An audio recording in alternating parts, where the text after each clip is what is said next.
അമേരിക്കയുടെ തീരുവ യുദ്ധം കേരളത്തിലെ ചെമ്മീൻ പാടങ്ങളിൽ ആശങ്കയുടെ വിത്ത് വിതയ്ക്കുകയാണ്. ഇന്ത്യയിൽ നിന്നുള്ള കയറ്റുമതിക്ക് US തീരുവ വർദ്ധിപ്പിച്ച സാഹചര്യത്തിൽ കേരളത്തിൽ ചെമ്മീന് വിലയിടിഞ്ഞു. വിദേശ വിപണി ലക്ഷ്യമാക്കി നടത്തുന്ന വനാമി ചെമ്മീൻ കൃഷിക്ക് ട്രംപിന്റെ നിലപാട് സൃഷ്ടിച്ചിട്ടുള്ള പ്രതിസന്ധി ചെറുതല്ല.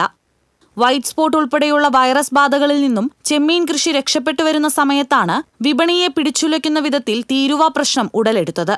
നിലവിലുള്ള ചെമ്മീൻ കർഷകർ നേരിട്ടുകൊണ്ടിരിക്കുന്ന പ്രതിസന്ധി എന്താണെന്ന് വെച്ച് കഴിഞ്ഞാൽ ഇപ്പോൾ ആഗോള വിപണിയിൽ നേരിട്ടിരിക്കുന്ന മാന്ദ്യങ്ങളാണ് മെയിനായിട്ടുള്ള പ്രശ്നം. ഇപ്പോൾ US പോലെയുള്ള രാജ്യങ്ങൾ നമ്മുടെ സാധനങ്ങൾ എടുക്കുന്നില്ല, ചെമ്മീൻ എടുക്കുന്നില്ല. വനാമി ചെമ്മീൻ ഇത് സ്പെഷ്യലായിട്ട് ഇത് ചെയ്യുന്നത് വനാമി ചെമ്മീൻ നമ്മൾ ഇമ്പോർട്ട് ചെയ്യാൻ വേണ്ടിയിട്ടും എക്സ്പോർട്ട് ചെയ്യാൻ വേണ്ടിയിട്ടാണ് മെയിനായിട്ട് നമ്മൾ ഈ വനാമി കൃഷി ചെയ്യുന്നത്. പക്ഷേ നമുക്ക് അതിനുള്ള വില കിട്ടുന്നില്ല എന്നുള്ളതാണ് കർഷകരുടെ ഏറ്റവും ഇപ്പോഴത്തെ വലിയൊരു പ്രശ്നമായിട്ട്. മുൻകാലങ്ങളെ അപേക്ഷിച്ച് ചെമ്മീനിന്റെ വില ഏകദേശം പകുതിയോളം കുറഞ്ഞ അവസ്ഥയാണുള്ളത്.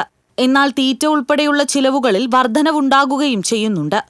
യൂറോപ്യൻ യൂണിയനിലേക്കുള്ള കയറ്റുമതിയിൽ വർധനവുണ്ടാകുന്നെങ്കിൽ കൂടി ചെറുകിട ചെമ്മീൻ കർഷകർക്ക് അതിന്റെ ഗുണഫലം ലഭിച്ചു തുടങ്ങിയിട്ടില്ല. കാലാവസ്ഥാ വ്യതിയാനം, രോഗബാധ, പ്രാദേശിക വിഷയങ്ങൾ തുടങ്ങി നിരവധി പ്രശ്നങ്ങളെ നേരിട്ടാണ് കർഷകർ ചെമ്മീൻ കൃഷി നടത്തിവരുന്നത്. താരതമ്യേന ലാഭകരമാണെങ്കിൽ കൂടി വിപണിയിലുണ്ടാകുന്ന പ്രതിസന്ധി മേഖലയെ ദോഷകരമായി ബാധിക്കുമെന്ന ആശങ്കയിലാണ് കർഷകർ.